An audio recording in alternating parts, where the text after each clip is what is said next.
Shortened distance, bringing the newest. Good afternoon, I am Angelina and this is Jarak News.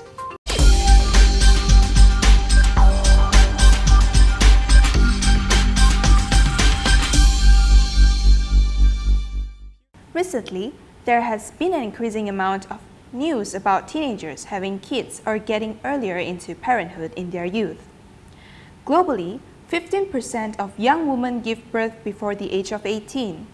Early childbirth or pregnancy and delivery during adolescence can negatively affect a girl's healthy growth into adulthood, affecting her education, livelihood, and health. Jarak News has interviewed a few people about their opinions. Let's pass it to our reporter on the street at Kuala Lumpur. Over to you, Risa. Thank you, Angelina. Most of them choose to abort. However, there are some who are still willing to take on their responsibility. Now, let's hear what the people have to talk about this current issue. 会很辛苦咯，堕胎当然是不鼓励啦。如果家庭真的负担不起的话，把小孩子带来世上也不是一个好的事情。Kalau kita mengandung usia muda, mungkin dia akan ada beberapa risiko lah. Pertama mungkin dia tak bersedia ataupun mungkin untuk jangka masa panjang tu dia akan ada efek penyakit lain. So saya rasa benda ni akan menjejaskan gadis yang mengandung tu sendiri serta jangka masa hidup dia untuk masa akan datang. Thinking all of the aspects that they need to reconsider and then they do the abortion. In the future, I think they will manage to have a better planning 啦。这个是看他们自己本身的哦，因为你会想的都不用怎样教育，他都已经知道应该怎样走。我觉得这些是一套的，应该全部都要。小时候就好教了。For the financial management, that one is very important because usually student bila keluar daripada sekolah macam they don't know how to pay tax, how to buy a house, like even the basic adult thing. If want to buy a house, they need to bring their parents or like dekat sekolah lagi penting lah untuk didik budak-budak about financial management. When they are more mature, they understand what is sex, love and all that before they indulge inside lah. So if too young also no point, they hear in, hear out. I think that's as early as standard 6. I think nowadays children 8 years old also know what's going on, the birds and the bees. So I think the government should actually look into that seriously, you know. Instead of so many unwanted babies around, you should know what you are doing and bear the consequence. Are you ready for it? So, you know, if you're ready, then okay, start a family. Otherwise, it will hinder a lot of your future. Without money, it's going to into the divorce court, okay? No money, no honey, yeah? Being a parent, I think a bit struggle, especially when for their first child, they experience a lot of new things, right? And then they need a lot of guidance, a lot of support system, not only physically but also mentally.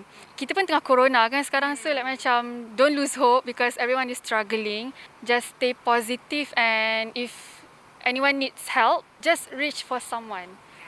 Don't hadap benda tu like sorang-sorang. That gives a conclusion for our street interview today. I'm Risa, reporting live for Jarak News. Back to you, Angelina.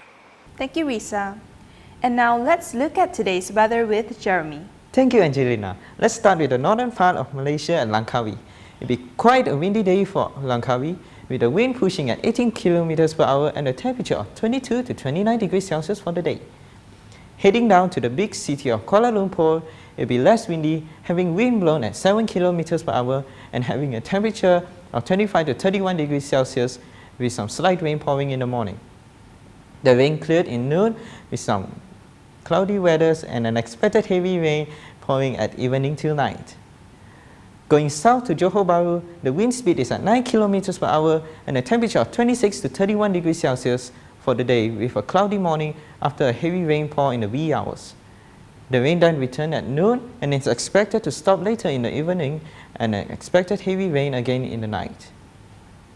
And in East Malaysia, Kota Kinabalu will be having a cloudy day at temperature of 27 to 31 degrees Celsius for the day. Thank you, that's all from me. Back to you, Angelina.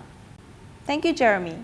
Next, the government has instructed the Bumiputra Agenda Steering Unit, Teraju, to study Bumiputra's involvement in the logistics sector in order to find a long-term solution to the issue of 51% Bumiputra equity in freight forwarding companies.